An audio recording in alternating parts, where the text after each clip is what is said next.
Good evening. It's good to see all of you back here this evening to worship again. And Cole, I want to let you know how much I appreciate you, because I would rather be walking up here and be told what I was going to preach on than lead one song. And he does a great job and did a great job on that song. I know it's very difficult to lead. But as Caleb read for us, we are going to be talking about the verse, "Be still and know that I am God."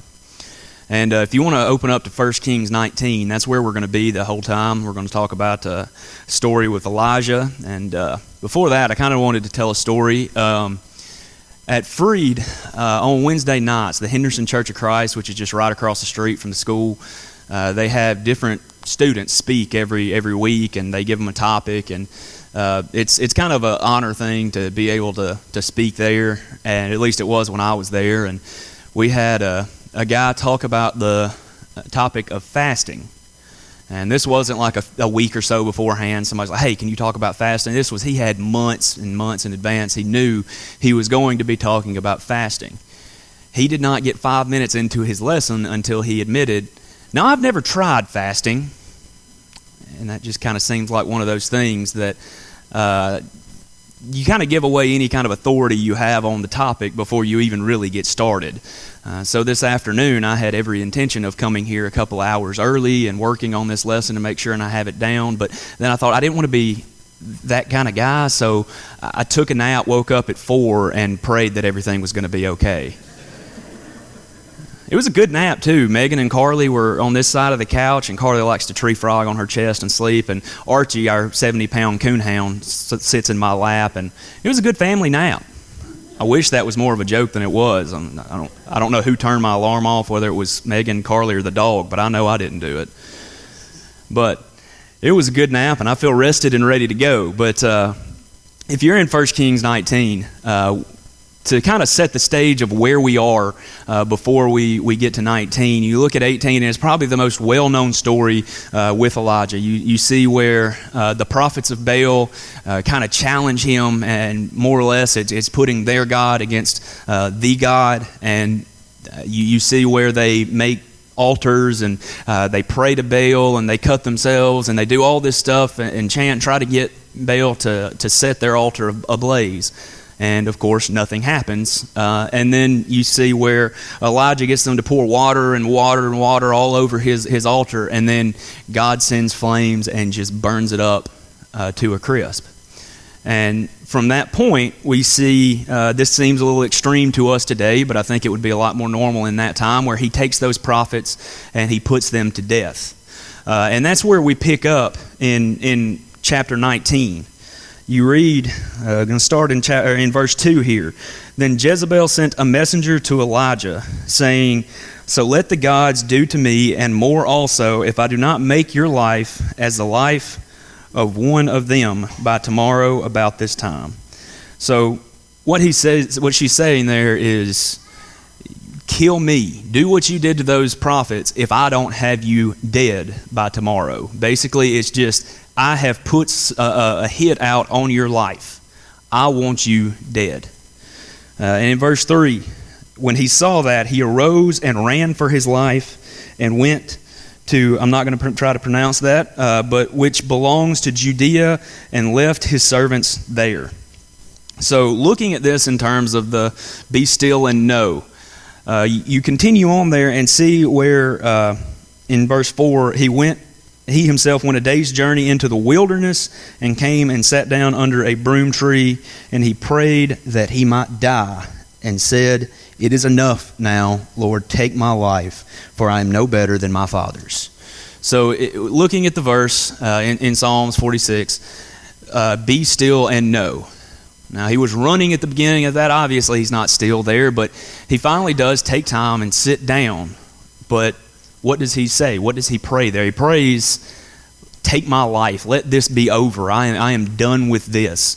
And, I would say in terms of knowing that I am God, if that's the kind of terminology that you want to look, that is not what he is showing here.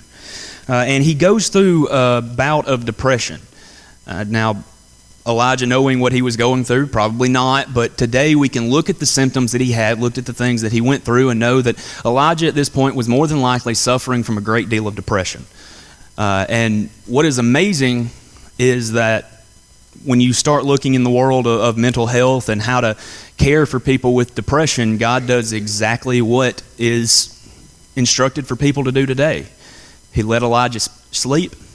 He gave him food. And then he gave him a goal. He gave him somewhere to go. He gave him a task to do. And he told him to get up and go to a place. And we're going to pick back up in verse 9. And there he went into a cave and spent the night in that place. And behold, the word of the Lord came to him and said to him, "What are you doing here, Elijah?" So at this point, God sent him to this place and asked him, "What are you doing here?" It's a very simple question, and it's a question that he asks him 2 times throughout this section. And both times he gives the same answer, and you can read it in chapter 10, but basically what Elijah says here, I've done what I'm supposed to have done. I'm doing what I'm supposed to be doing. I'm in the right here. Your chosen people, your children, are not living the way that they are supposed to. They have killed your prophets. I am all alone, and they want to kill me now too. I think this is something to a lesser extent that we can all somewhat relate to. At some point in your life, being the only one in the right and feeling very attacked by that. I'm very jealous of our kids here to look at how many kids they have their own age, especially this many kids that care enough to be at churches as often they are. We got a slim crowd right here, but I can see them all sitting with their parents tonight, so that's not to say we don't have several of our youth here, but I was the only one to graduate when I graduated high school, and I think I was the only one within 4 years either way, up or down, that is a member of the church today. So I didn't graduate with anything. I understand what Elijah is feeling here to say, I feel like I'm the only one left. And we see that that's not true. We see that this is a more or less a very weak way to feel, a ridiculous way to feel. But that doesn't make it any less of how he actually felt at that time. You go on into verse 11 and you see where God told him to go out and stand on the mountain before the Lord. And from this point, you see what I maintain to be one of the 3 main things that I would want to see. If I was able to see anything in the Bible, this is in my top 3. I think the Red Sea parting, I would like to see the crucifixion just to really get in my head how painful that was and to see the scenario that was going on. And then this here, just to see the unbelievable power of God that he shows to Elijah here. He says, go out and stand on the mountain before the Lord. And you start reading that, and behold, the Lord passed by a great and strong wind, tore into the mountain and broke the rocks into pieces before the Lord. But the Lord was not in the wind. So imagine standing on a mountain. I mean, granted, around here, Tishomingo State Park's about the closest we can get to a mountain in this area, but maybe you have traveled more than I have in your life, and you know what it's like to stand on mountains and you see just crumbling rocks because wind is so strong. Imagine the power that had to come from that. And you pick back up, and after the wind, an earthquake, but the Lord was not in the earthquake. And after the earthquake, a fire, but the Lord was not in the fire. So imagine standing out here and you see the wind tearing apart the mountain. You feel the earth shaking, the earth probably splitting a little bit here because you're talking about an earthquake. And then you see a fire come through. I'd like to know just what kind of terror. I'd like to see the place today where Elijah was standing when this took place. And I think this is one of those that makes me take stock in the fact that we say Bible stories, and that might be the wrong way to say it because these aren't stories. These are events that actually happened, and I would love to see this take place and to see the power that God shows Elijah here. But what's really impressive is that through all of this, it says, but God was not in the wind, God was not in the earthquake, and God was not in the fire. And you pick back up and start reading. After the fire, a small, still voice. A small voice is how God came to Elijah. So he asks him at this point the same question, Elijah, what are you doing here? And Elijah gives him the same answer. I'm doing what I'm supposed to be doing, but nobody else is. I am all alone. People are after my life. And he's probably at this point saying it a little bit different than he did the first time, but basically, what's the point of me even living anymore? I am all alone. So the question becomes, why did God do this? Why did God send the wind and the earthquake and the fire? What was the point of that? Why did God not talk to Elijah through one of these three? Why was it that he chose to come to him in a small, still voice? I think when you look at the state that Elijah was in, like I said, Elijah was very likely in a state of depression at this point. And with that, he had probably forgotten a little bit about where his power came from. He had probably thought to himself that, you can see him actually say it, I am all alone. I have no one on my side, and they're after my life. And what he forgot there is that, we all go through times where we feel that, but the truth of the matter is we are never alone. And who we have on our side is more powerful than anyone else that we could possibly have on our side. So God reminded him. And it's interesting to see that he didn't scold him. He didn't really get on to him and fuss. He was like, how dare you? But he showed him his power. At a time where Elijah was running from his life, he had so much chaos and terror in his life because he knew that some of the most powerful people in the world at this time wanted his head. Imagine how scary that was for him. Imagine how hard it would have been to truly be still.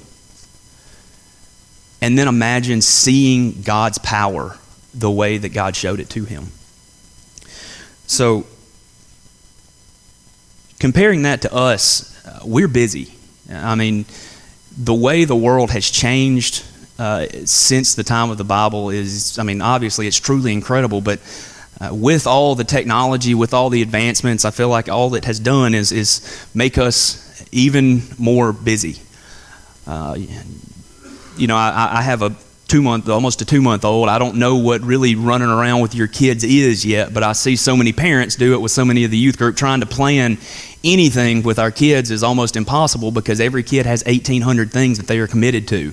Every parent has even more. So, even if you don't have kids, I know that you are incredibly busy, and to think of sitting down and taking time to be still is kind of a daunting task, because I know even when I get the chance to sit down, I'm normally running through in my head the 10 other things that I've got going on tomorrow. I'm not taking time to be still.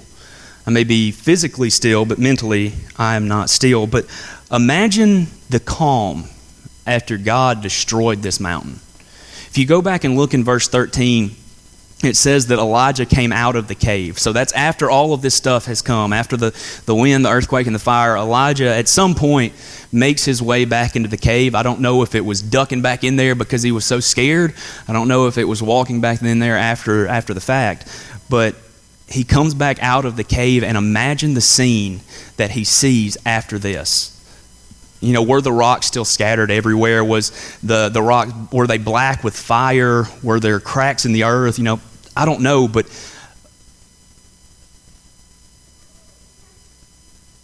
just like in this moment, you can hear a little bit here and there, but you can almost tell the silence. You can tell that something else is supposed to be going on, but it's so quiet and so still. Imagine if you've ever been through anything tragic, any kind of a worldly tragedy in terms of like a tornado or things like that, and you hear people talk about the calm that took place after a hurricane or something like that, and you just look out and maybe things are destroyed, maybe there's some chaos, but there's just this quiet. And imagine the scene that Elijah walked out of the cave to see. a very quiet scene. You see, God needed to tell him something. God needed to tell him to do something, but he was not ready to hear it. Notice that God asked him the same question twice. What are you doing here? And we see after the second time, God goes on to tell him, I have set aside this many people for you. I have this in store for you. I have things for you to do. So you need to get over this. And he doesn't say that, but he tells them, I have people set aside. I need you to be my leader here. He was not ready to hear that the first time. So what God does is he shows him his power through these three incredible acts. And when he sees them, at that point, he walks out into this silence and this still. And he understands that he is God.